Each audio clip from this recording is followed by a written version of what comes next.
नमस्कार. संवादच्या आजच्या आपल्या कार्यक्रमामध्ये सुप्रसिद्ध कथालेखिका सानिया यांच्याशी आपण संवाद पुढे चालू ठेवणार आहोत. नमस्कार. नमस्कार. तुमच्या लेखनाचं एक वैशिष्ट्य असं आहे की कथा असो किंवा कादंबरी जिथे संपते तिथे ती संपत नाही, ती पुढे चालू जाते. म्हणजे वाचकाला एवढी स्पेस असते ज्या लेखनामध्ये पण असते आणि नंतरही की तो स्वतः जातो पुढे. तर अशा वेळेला त्याचा शेवट जो तुम्ही करता लेखनामध्ये तो तुम्ही ठरवता कसा? लेखन करता करता कुठेतरी आपण थांबतो, मी थांबते, मग तेवढ्यापुरता तो शेवट असतो. पण माझ्या मनात असं कुठेतरी असतं की हा खऱ्या अर्थाने काही शेवट नाही. कारण जसं आपल्या आयुष्यात काही ना काही घडत राहतच आणि माणसंही काही तिथेच थांबतात, आता सुखाने राहू लागली असं तर शक्यच नसतं. त्यामुळे माझ्या मनात ती कुठेतरी खरं पुढे राहतच असतात. अगदी साधं उदाहरण द्यायचं तर माझी स्थलांतरी कादंबरी, त्याच्यात मी असं सूचितही केलेलं आहे की ती नंदिता परदेशी जाते खरी, पण जगदीशने तिच्यासाठी जागा ठेवलेली आहे. याचा अर्थच आहे की ते कुठेतरी पुढे सुरू राहणार आहे. त्यामुळे एका दृष्टीने ते माझ्या मनातही कुठेतरी सुरू राहते आणि ती तशीच राहावी असंही मला कुठेतरी सूचित करायचं असतं, जसं आपलं आयुष्य सुरू राहतं तसं. पण कुठेतरी लिहिताना एक टप्पा येतो की मला असं वाटतं की ठीक आहे, मी एवढं जेवढं सांगितलेलं आहे ते आता पुरेसं आहे, म्हणून तिथे थांबते. पण मग तुम्हाला कधी मोह होत नाही का अजून थोडं पुढे डोकावून पाहावं? आणि असं कधी झालंय का? आणि मग तुम्ही थोडं लिहिलंय का आधी? कधी कधी होतं, कधी कधी. आता स्थलांतरच पुन्हा उदाहरण घ्यायचं तर मला असं माहिती आहे की पुढे काय झालंय. मी ते अजून लिहिलेलं नाहीये, पण कुठेतरी ते माझ्या मनात आहे. जसं मी म्हटलं, मनात पात्र राहत असतात, तशी ती नंदिता जगदीशाची कुठेतरी जगतायत, त्यांचं कुठेतरी पुढे आयुष्य सुरू आहे, ती कुठेतरी पुढे भेटतायत. पण अजून मी ते लिहिलेलं नाहीये. मोह होऊ शकेल कदाचित. आता इथे एक दुसरा एक प्रश्न असा की भोवताली जग आहे आणि त्याच्यामध्ये वेगवेगळ्या प्रकारची दुःख आहेत. म्हणजे जीवनवादी एक विचार आहे, अप्रोच आहे की गरिबी आहे, भूकबळी आहेत, शेतकरी आत्महत्या करतात, असा थेट जीवनवादी विचार आहेत. तर तुम्ही स्वतः अशा प्रकारचं घेऊन लिहावं असं तुम्हाला कधी मोह होत नाही का? की संवेदनशीलता आहे, क्राफ्ट करू शकता, तुम्ही चांगल्या पद्धतीने लिहू शकता आणि भोवतालच्या परिस्थितीची अस्वस्थता, संताप, त्रागा सगळं होतच असेल, तर अशा वेळेला ह्याच्यावर थेट लिहावं असं तुम्हाला कधी वाटलं का? याचं उत्तर असं आहे की एकतर तुम्ही म्हणता तसं भोवताली जे जे काही घडत असतं त्याचे व्यक्ती म्हणून परिणाम होतच असतात. एक अस्वस्थता येत असते, मनात प्रश्न उभे असतात. पण प्रत्येक लेखकाचा एक परीघ असतो लिहिण्याचा. तसं मला वाटतं की माझा एक परीघ आहे लिहिण्याचा आणि त्या परीघात येणारे सगळे ताण, प्रश्न हे मी कुठेतरी शोधायचा प्रयत्न करते. तेव्हा बाकीचे जे ताण आणि प्रश्न असतात किंवा इतर जे उभं असतं आपल्या आयुष्यात आजूबाजूला, ते कुठेतरी त्या रूपाने येण्याची शक्यता आहे. ते ताण दोन व्यक्तीच्या नात्यात त्याचा काय परिणाम होतोय असं कुठेतरी आजवर येऊनही गेलं असेल किंवा पुढेही कधीतरी येईल. पण अमुक एक घटना घडती आहे आणि म्हणून मी ते लिहिलं पाहिजे, म्हणून मी ती लेखणी केवळ उचलून लिहिणं असं माझ्यातनं तरी अजून झालेलं नाही. किंवा म्हणजे त्याच्या पलीकडे एक थोडं उपप्रश्न असा होईल की पॉलिटिकल, राजकीय वास्तव जे आहे, जे आपण अटळ आहे, म्हणजे पर्सनल इज पॉलिटिकल असं म्हटलं जातं, तर ते अटळ वास्तव थेटपणे तुम्ही फारसं येऊ देत नाही, ते का? मुद्दाम त्याबद्दल लिहावं असं अजून वाटलं नाहीये. पण त्याचे परिणाम एखाद्या बाईच्या आयुष्यावर झालेले किंवा बाई आणि तिच्या बरोबरीची दुसरी कुठली माणसं त्यांच्या नात्यात त्यामुळे आलेले ताण अशा अप्रत्यक्षपणे ते कुठेतरी येऊ शकेल. किंवा अगदी कुटुंबातलंच एक राजकीय जे ताणतणाव असतात ते तसे एका दृष्टीनं काही कथातनं आलेले आहेत. तेव्हा मला असं वाटतं की ते कुठल्या तरी रूपाने येतात. पण अगदीच वर्तमानपत्री अमुक एक घडलं आणि तसंच ते तसंच्या तसं मी लिहिलं असं तरी असं झालेलं नाही. तो कदाचित माझं पिंड नसेल. पण मग मला तुमच्या म्हणजे लेखनाच्या मागची व्यक्ती म्हणून मला तुम्हाला विचारायचं आहे की ते अशा प्रकारचे जे वास्तव आहे किंवा धोरण जी आहेत, धोरण जे बदलत नाही किंवा बदलतं, तर ह्याच्यावर तुम्ही लिहिलं नाही असा विचार पण लिहू शकते असा विचार करत असता का सतत? विचार येतो मनात. म्हणजे असं, कारण शेवटी व्यक्ती म्हणून एक काहीतरी म्हणणं असतंच ना आपलं. आपल्याला नेहमी काहीतरी वाटतच असतं. सकाळचं पेपर उघडून आपण जेव्हा वाचतो तेव्हा सुद्धा असं वाटतं की अरे हे सगळं आहे, एक व्यक्ती म्हणून आपले याबद्दल काही प्रतिक्रिया आहेत. पण असं वाटतं की त्या कुठेतरी कधीतरी त्या कथेच्या आणि कादंबरीच्या क्षेत्रात त्या रूपात त्या आल्या तर ते जास्त चांगलं असं वाटतं. त्यामुळे केवळ ते घेऊन लिहावं असा मोह अजून तरी मला झालेला नाही. पण मग यासाठी तुम्हाला खास स्वतःला आवरावं लागत नाही ना, की तुम्ही हे लिहू नये म्हणून स्वतःला थांबवता का? तुमचा म्हणजे अशा लिहिण्याचा कलच नाही? थोडाफार कलही नाही आणि थोडंफार असं वाटतं की कुठेही मला भडक बटपटीत अशा प्रतिक्रिया देणं हे हा माझं पिंडच नव्हे. त्यामुळे मी म्हटलं तसं की त्यातून येणारे ताण ते जर वेगळ्या रूपात माझ्या काही पात्रांच्या करवी व्यक्तिरेखांकरवी आले तर ते मला जास्त आवडेल. तसा शोध घ्यायला मला जास्त आवडेल. तेव्हा त्या मर्यादा ओळखून मला वाटतं माझं लेखन आतापर्यंत झालेलं आणि पुढे होत राहील. पण मग या प्रकारचं जे लेखन केलं जातं म्हणजे या प्रकारचं भोवतालचे केलं त्यातलं तुम्हाला आवडतं का काही वाचायला? हो, वाचायला मला जरूर आवडतं. कारण मी म्हटलं तसं मला असं वाटतं की प्रत्येक लेखकाचे आपले वेगवेगळे परीघ असतात, प्रत्येक लेखकाची वेगवेगळी शक्तिस्थळं असतात. तेव्हा मला वाचायला जरूर आवडतं आणि मी वाचतेही ते. आणि असं म्हणजे मला ते आवडतं अतिशय. आता दुसरं एक असं की कथांमध्ये किंवा कादंबऱ्यांमध्ये होणारा भौगोलिक स्थळांचा जो वावर आहे तो तुमच्या कथांमध्ये आणि कादंबरीमध्ये पण प्रचंड दिसतो की वेगवेगळ्या प्रकारचं वातावरण आणि भौगोलिक स्थळ वेगवेगळी दिसतात. तर लिहिताना ह्याचा जाणीवपूर्वक विचार केलेला असतो का म्हणजे ते पात्र त्याचं भौगोलिक स्थळ घेऊन येतं? बऱ्याचशा प्रमाणात पात्र भौगोलिक स्थळ घेऊन येतात. काही वेळेला पण मी त्याचा मुद्दाम उल्लेख करत नाहीत. एक तर मला सुरुवातीपासून असं वाटत असे की माझी पात्र अगदी मराठीच आहेत असं नाही, ती अमराठी पण आहेत, ती वेगवेगळ्या गावातनं राहणारी आहेत. त्यामुळे अनेक वेळा त्यांचे उल्लेख नसत. काही कादंबरीतनं आता उदाहरणार्थ अवकाश याच्यात उल्लेख तसे आहेत कारण त्या कादंबरीची ती मागणी होती म्हणून तसे ते उल्लेख आले. पण मला असं वाटतं की भौगोलिक स्थळांपलीकडचा माणूस हा महत्त्वाचा आहे. म्हणजे बाई मराठी असो किंवा कानडी असो किंवा तामिळ असो, तिच्या आयुष्यात जे काही प्रश्न आहेत ते मला असं वाटतं की ते सारखेच आहेत. ते सगळे स्थळ काळ ओलांडून जातात. मग मला ती गरज वाटत नाही ते लिहिण्याची. लिहिता लिहिताच आपोआप काही जे एक वातावरण उभं राहतं ते महत्त्वाचं असतं. पण मग त्या व्यक्तीच्या भोवती स्थळ, काळ, रूप, रंग आणि गंध हे जे उल्लेख आहेत ते तुम्हाला किती महत्त्वाचे वाटतात? ह्या प्रश्नाच्या उत्तराला अगोदर एक ब्रेक घेऊया.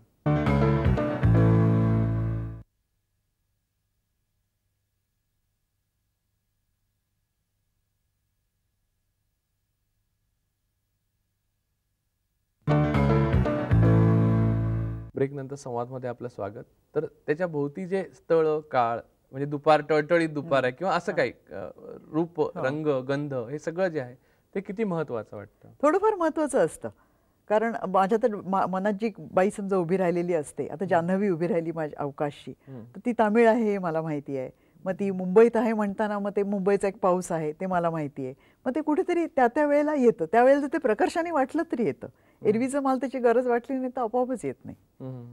पण मग आता ह्या अशा ज्या बाजूच्या गोष्टी आहेत ह्या तर त्या कधी कधी त्याच्या वर्णनामध्ये तुम्हाला पात्राबद्दल अजून काही जाणून घेता येतं का? कधीतरी येतं. पण मला वाटतं माझी वर्णनं खूप नसतात तशी. अप्रत्यक्षपणे मला बरंचसं सुचवायचं असतं तिथपर्यंत ते येतं. आता मला सांगा त्याचा वापर करून म्हणजे इथे क्राफ्ट म्हणून म्हणजे शुद्ध लेखनाचं कौशल्य म्हणून कित्येकदा काही प्रसंगांना किंवा काही घटनेला अधिक वजन किंवा अधिक वळण देण्याकरता तुम्ही ह्या गोष्टी वापरता का? नाही, मुद्दाम प्रयत्न करून नाही वापरत तशा. मला असं वाटतं की नाही, फार फार कारागिरी करू नये असं कुठेतरी मला वाटतं. असं वाटतं की ते आतून ते जे काही मी मांडते आहे ते तसंच जिवंत राहिलं पाहिजे. त्यात कारागिरी आली की ते थोडीशी कृत्रिमपणा येईल असं कुठेतरी माझ्याच मनाने घातलेली शिस्त असावी. तुम्ही लिहिलेलं किती वेळा लिहिता की एकदाच लिहिलं की ते पूर्ण होतं? कथेंबाबतीत तसं झालेलं आहे. कथा बहुतेक मी एकदाच लिहिते त्या पूर्ण होतात. पण कादंबरी मात्र मी पुन्हा पुन्हा लिहिलेली. म्हणजे किती वेळा? जवळ स्थलांतर आणि अवकाशच्या जवळजवळ 3-4 वेळा मी ती पुन्हा पुन्हा लिहिली. आवर्तन नाही लिहिली. आवर्तन मी म्हणजे एकदा लिहिली आणि ती जवळजवळ शेवटचा फायनल ड्राफ्ट होता. पण मग आता मला सांगा की पहिल्यांदा जेव्हा पहिला ड्राफ्ट जेव्हा पूर्ण होतो तुमचा आणि मग तुम्ही दुसऱ्या ड्राफ्ट कडे जाता तेव्हा पात्र वेगळंच काही सांगायला लागतं असं होतं का? बदल होतात त्यांच्या स्वभावात? चांगलेच बदल होतात. पात्रांच्या स्वभावात म्हणण्यापेक्षा बरेच बदल आतून होतात. एक तर पूर्ण झालेलं असतं ते आराखडा आणि त्याचे माझं अजिबात समाधान झालेलं नसतं. तर मला असं वाटतं की नाही, हे काही बरोबर नाही आपलं झालेलं. म्हणून मग मी ते पण गुंतलेली मी खूप असते त्या माणसांच्यात आणि सगळ्याच. तुम्ही हाताने लिहिता? मी अगदी हाताने लिहिते, कागद पेन घेऊन. त्यामुळे मी ती पुन्हा लिहायला सुरुवात करते आणि जेव्हा पुन्हा लिहायला सुरुवात करते तेव्हा पुष्कळ बदलून जातं.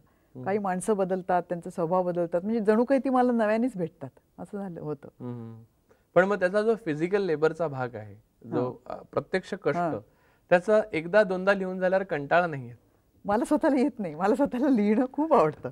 कागदाला पेन लावून लिहित बसणं हे मला अतिशय माझा अगदी आनंदाचा प्रवास येतो. पण मग तुम्ही कोणत्या वेळेला लिहिता म्हणजे वेळ? तर असं काही नाही खरं. कुठल्या दिवसाचा कुठलाही वेळ जो काही मिळतो तो सकाळ, दुपार, संध्याकाळ त्या भरात मी जर असले, विशेषतः कादंबरी खूप मनात असली आणि खूप लिहायचं असं वाटत असलं तर मग अगदी रात्रंदिवस बसून सुद्धा मी लिहिते. पण नाहीतर अनेक दिवसच्या दिवस न लिहिता जातात.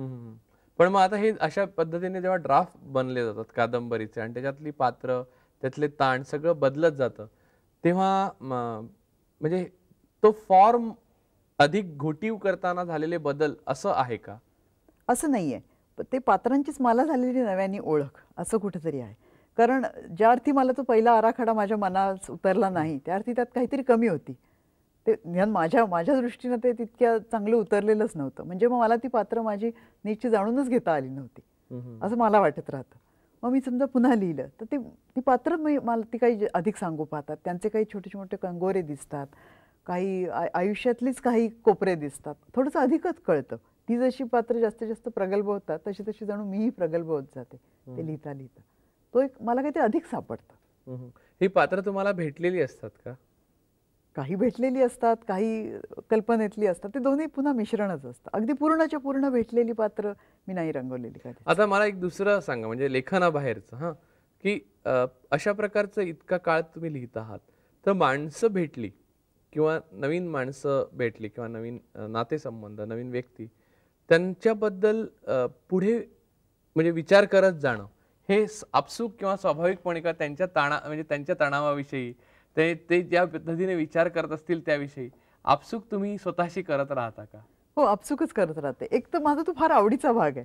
मी माणसं जेव्हा भेटतात तेव्हा राहतात, मी जे पाहते मग कशी पाहत असतील, मग यांचं काय नाती असतील, यांचे कुठले ताण असतील, असे आपले वेगवेगळे प्रश्न मनात येत राहतात. त्याच्यातनं काही आपण एक कल्पना करतो की आपण एक वाचलेलं असतं, अनुभवलेलं असतं, त्यानुसार आपले काही आडाखे असतात. त्यानुसार तो विचार करत राहणं हा हा हा माझा एक छंदाचाच भाग आहे म्हणा. त्यामुळे मी असं तो सतत विचार करत राहते आणि मग त्याच्यातनंच मग माझ्या मनातली ती पात्र उभी राहतात. अशा वेळी ती मिश्रण असतात. कुठेतरी कधीतरी बघितलेलं असतं आणि काहीतरी थोडंसं माझ्या मनातलं असतं. इथे लेखिका म्हणून बाजूला ठेव, पण व्यक्ती म्हणून काय फायदे तोटे होतात या गोष्टीचे? मला वाटतं व्यक्ती म्हणून ते जास्त म्हणजे आयुष्य जास्त रसपूर्ण होतं ना. आपण खूप बघत राहतो, खूप माणसं भेटत राहतात आणि व्यक्ती आणि लेखिका असं खरं म्हणजे वेगळं नसतं. म्हणजे असं काही मी म्हणत नाही. म्हणजे त्यांच्याबद्दल तुम्ही लिहित नाही, म्हणजे लेखन बाह्य जो फायदे तोटे असं एवढं असं म्हणायचं होतं मला. म्हणजे व्यक्ती म्हणून मला वाटतं ते जास्त छान असतं. म्हणजे कुणाकोणाशी संवाद साधता येतात. पहिल्यांदा मी एक व्यक्ती म्हणूनच जगत असते. मी आता लेखिका आहे आणि या माणसाबद्दल मी लिहिणार आहे आणि म्हणून मी त्याच्याशी गप्पा मारते असं होत नाही. एक व्यक्ती म्हणूनच आधी असते. मग माझंही एक नातं असतं त्या व्यक्तीची. काहींशी जवळचं असेल, काहींशी नावापुरतं असेल, काहींची होत जाणारी मैत्री असेल किंवा त्याच्यातलेही काही ताण असतील, ते सगळे होतात. आणि मी जेव्हा लेखिका म्हणून लिहायला बसते किंवा माझ्या मनात काहीतरी उभं राहतं तेव्हा ती मी लेखिका होते. त्याआधी मी व्यक्ती म्हणून ते सगळं जगलेलं असतं. आता इथे एक गमतीशीर बाब मला विचारायचं की लेखनामध्ये काही वेळेला पात्र असतात ती अंदाज चुकवतात, म्हणजे आपल्याला वाटतात तशी ती निघत नाही. वास्तवात जेव्हा अशा प्रकारे आपण दुरस्थपणे अशा प्रकारे विचार करतो तेव्हा ती अंदाज चुकवतात. तेव्हा ह्या दोन्हीमध्ये तुम्ही कसा विचार करता, म्हणजे दोन्ही वेळेला, की वास्तवामध्ये जेव्हा माणसाबद्दलचे अंदाज चुकतात तेव्हा आणि पात्राबद्दलचे अंदाज चुकतात तेव्हा हे सातत्याने लिहून तुम्हाला दोन्ही म्हणजे हेही काही पात्र आहेत की तटस्थपणे वागण्याची बळ येतं का तुम्हाला? हो, असं असावं कदाचित असं मला वाटतं. कारण तुम्ही म्हणतात असं आपण जगतानाही जेव्हा माणसं बघत होतो तेव्हा ती एक काही वेगळी असतात आणि होतात वेगळी, आणि तसंच खरोखरच लेखनातही असं होतं.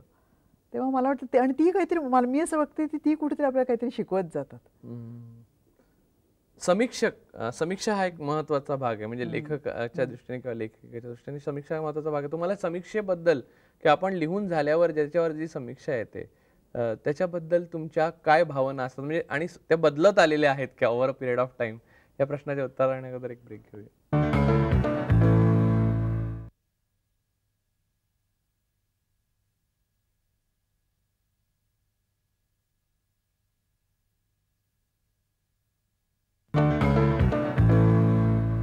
ब्रेक नंतर संवादमध्ये आपलं स्वागत. तर समीक्षा जी आहे ती नंतर छापून येते, जी लेखन लोकांपर्यंत पोहोचलं, त्याच्याबद्दल तुमचं काय मत आहे? आणि ते over a period of time तुमचं बदलत आलेलं आहे का? बदलत आलेलं असं नाही. एकतर मी फार बाहेर आणि लांब असल्यामुळे फार समीक्षा माझ्यापर्यंत पोहोचली नाही.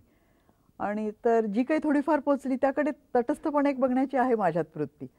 आणि त्यामुळे मला असं वाटतं की खूप समीक्षा झाली असं नाही मला वाटत. पण जे काही थोडीफार परीक्षण आली, पुस्तकांवर परीक्षण येतात किंवा कुठेतरी काहीतरी थोडेसे लेख होतात, त्याकडे एक प्रकारच्या तटस्थपणेच मी बघते. म्हणजे खूप चांगलं लिहिलं म्हणून खूप छान वाटतं असं नाही, खूप टीका केली असंही नाही. पण मी वाचते, म्हणजे माझ्या वाचनात आलं तरी वाचते.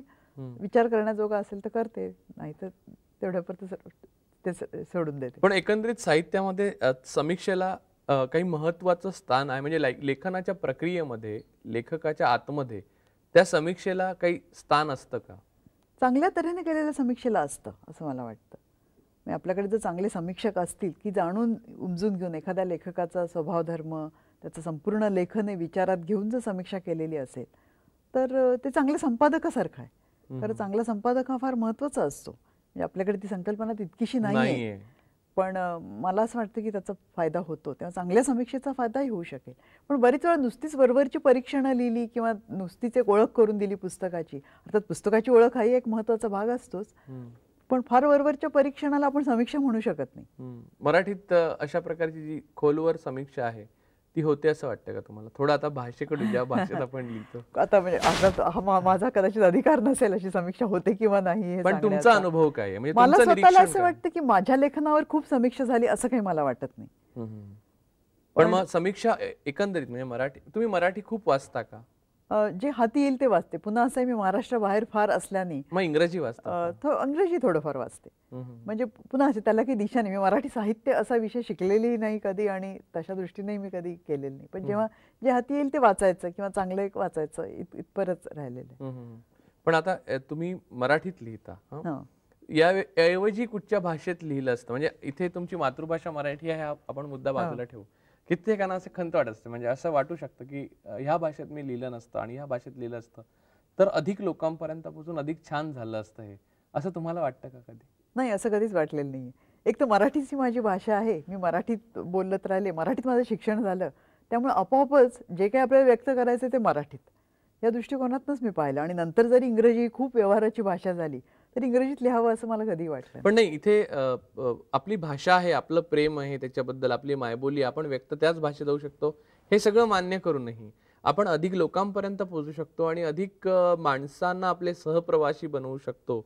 या अर्थाने आपण इंग्रजी सारख्या दुसऱ्या परकीय भाषेत लिहिलं तर म्हणजे ती जर आपली मायबोली असती तर जास्त चांगलं झालं असतं असं वाटतं. पण हे सगळे फार जरतरचे प्रश्न आहेत. पण तरी सुद्धा लेखकाला जरतरचे खूप प्रश्न सोडवावे लागतात. ही गोष्ट खरी आहे. म्हणजे इंग्रजीत लिहिलं असतं तर पण तो एक वेगळा वाचक वर्ग मिळाला असता. सध्या म्हणजे मी मराठीत लिहिते तेव्हा माझ्या प्रदेशातला वाचक वर्ग सीमित आहे, हे मला वाटतं मी कुठेतरी खूप पूर्वी मान्य केलेलं आहे. त्यामुळे मी मग फारसा त्याचा विचार केला नाही. त्यामुळे कदाचित असेल की मी स्वतः लिहिण्याचा विचार केला नाही. पण उद्या माझं लेखन इंग्रजीत गेलं आणि ते जर अधिक वाचकांपर्यंत पोहोचलं तर नक्कीच मला त्याचा आनंद होईल, यात काही शंका नाही. तुमच्या लेखनामध्ये ना तुमची पात्र वेगवेगळ्या प्रदेशातून आलेली असतात, नेसेसरली मराठीतली नसतात. तर प्रत्येक प्रदेशातून, वेगळ्या प्रदेशातून येणारी माणसं किंवा वेगळ्या भौगोलिक बॅकग्राऊंड मधनं येणारी माणसं आहेत, त्यांचं मन आणि त्यांचे ताण, त्यांच्या आयुष्यात घडणाऱ्या घटना आणि शक्यता अशक्यता ह्या वेगळ्या वेगळ्या भौगोलिक प्रदेश किंवा भाषा किंवा कल्चर याच्यामुळे बदलतात का? नाही, मला असं वाटत नाही. मला उलट असं वाटतं की सगळ्या सीमारेषा ओलांडून शेवटी माणूस हा सारखा असतो. म्हणजे मला सातत्याने असं वाटलेलं आहे आणि म्हणजे प्रत्यक्ष माझा आयुष्यातलाही अनुभव तोच आहे, सगळीकडे राहिल्यामुळे आणि अनेक माणसं जाणल्यामुळे, की माणसाचे मूलभूत ताण, त्याच्या मूलभूत गरजा या सगळ्या फार सारख्या आहेत. त्यामुळे भौगोलिक जे फरक असतात ते केवळ वरवरचे असतात. त्यामुळे उलट मला तो सारखा माणूस शोधण्याची फार इच्छा असते आणि त्यातून मी मांडत जाते. म्हणूनच मला असं वाटतं की हे महत्त्वाचं नाहीये की ती बाई जी मराठी आहे किंवा कानडी आहे किंवा तामिळ आहे, तिच्या आयुष्यातले जे ताणतणाव आहेत ते ती एक बाई आहे म्हणून आहेत. आणि हे मला फार महत्त्वाचं वाटतं. मला असं वाटतं की हे जाणणं फार महत्त्वाचं आहे आपल्या आयुष्यातच, की हा माणसाचा एक सारखेपणा. आणि इतकंच कशाला, देशाबाहेर गेल्यावर सुद्धा तिथे तर अनेक फरक असतात, ते फरक आपल्याला डोळ्यांनी सांस्कृतिक सुद्धा असतात, पुष्कळच असतात. आणि त्या फरकानुसार आयुष्य थोडंसं असतं किंवा वरवर पाहता विचारधारा थोडीशी वेगळी असते, पण त्या पलीकडचा माणूस हा फार सारखा असतो. आणि मला वाटतं हे जेव्हा आपल्याला कळतं तेव्हा एक प्रकारचा एक मैत्रभाव स्थापन केला जातो की आपण सगळी सारखीच आहोत. शेवटी आपल्या सगळ्यांनाच सुखदुःख होतात, सगळ्यांनाच आपल्याला नाती हवीशी आहेत, सगळ्यांनाच आपल्याला प्रेम हवंच आहे आणि एकटेपणाही सगळ्यांच्याच वाट्याला येतो, मग तुम्ही कुठेही का राहत असाल. पण तरीही एखादं नाव आपल्या समोर आलं, ते विशिष्ट भौगोलिक प्रदेशासंबंधी बोलतं, हो. की ते पात्राबद्दल पाहण्याचा दृष्टिकोन आपला बदलतो, तो का? मला वाटतं ते थोडीशी पूर्वकल्पनांमुळे असावा, की आपण एक असं गृहीत धरलेलं असतं, की या प्रदेशातला माणूस म्हणजे असा. पण तो तसा नाही. हेच असं मला वाटतं मी कुठेतरी म्हणजे तसं माझ्या काही लेखनातनं असं आलेलं आहे. आणि मला असं वाटतं, की नाही या पलीकडचा माणूस आपण दाखवायला पाहिजे.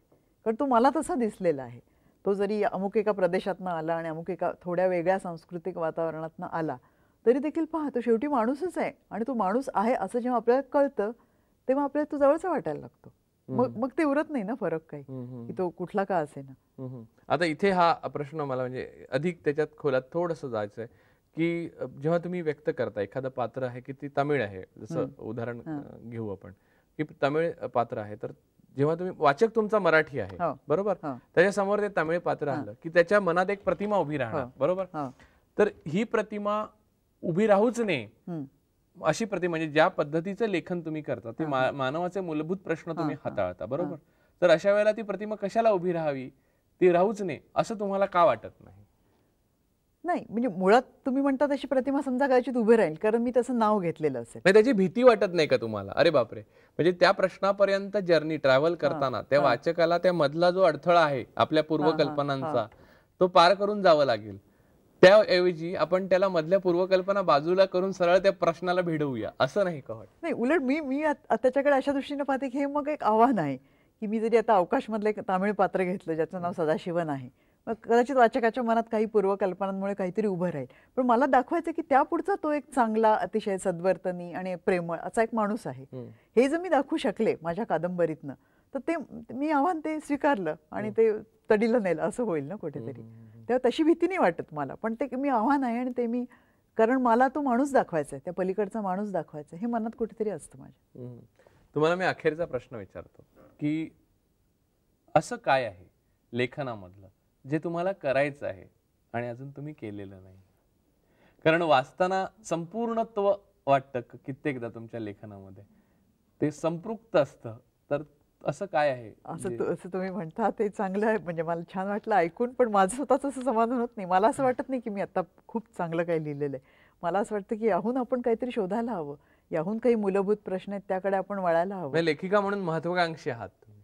महत्वाकांक्षी त्या अर्थाने नव्हे, त्या अर्थाने महत्वाकांक्षी नव्हे, पण अजून काहीतरी आपण शोधावं. आपण या सगळ्या आयुष्याच्या आणि या पसारात आपण एक अगदी छोटे आहोत आणि या वाटेवर एक आहोत, एक सहप्रवासी आहोत इतर लेखकांबरोबर, आणि आपल्याला म्हणजे आपण जे शोधलेलं आहे ते आपला एक छोटासा वाटा आहे असंच वाटतं. पुष्कळ काही शोधायचं राहून नक्कीच गेलेलं असेल, याच्याबद्दल मला खात्री आहे. पुढचं कादंबरी कधी येते तुमची? म्हणजे अजून तरी काही कल्पना नाही त्याची. लेखन थोडंफार सुरू आहे, तेव्हा आता बघायचं ती कादंबरी आणि ती पुन्हा व्यक्तिरेखा त्या मला कुठे घेऊन जातील हे मला सांगता येत नाही. एक कादंबरी लिहायला किती वेळ लागतो तुम्हाला साधारण? वर्ष तर सहजच जातं, कारण आणि मी अगदी रोज लिहिते बसून असंही नाही, अनेक वेळा थांबून मी अनेक दिवस काही लिहित नाही. त्यामुळे आणि म्हटलं तसं म्हणजे मनात जेव्हा ती माणसं मला झपाटून टाकतात तेव्हा मी रात्रंदिवस लिहित राहते, तेव्हा थोडा काळ तरी त्याला लागेलच. सानिया, तुमच्या पुढच्या प्रवासाला आमच्या शुभेच्छा, आणि तुम्ही इथे आलात आणि तुमच्या लेखन प्रवासातले बारकावे उलगडून दाखवले त्याबद्दल ETVच्या सर्व प्रेक्षकांतर्फे मी आपला आभारी आहे. धन्यवाद. ह्या लेखिका आपण आज पाहिल्यात. आपल्याला हा एपिसोड कसा वाटला यासंबंधी आम्हाला जरूर कळवा. आमच्याशी पत्रव्यवहार करण्याचा पत्ता आहे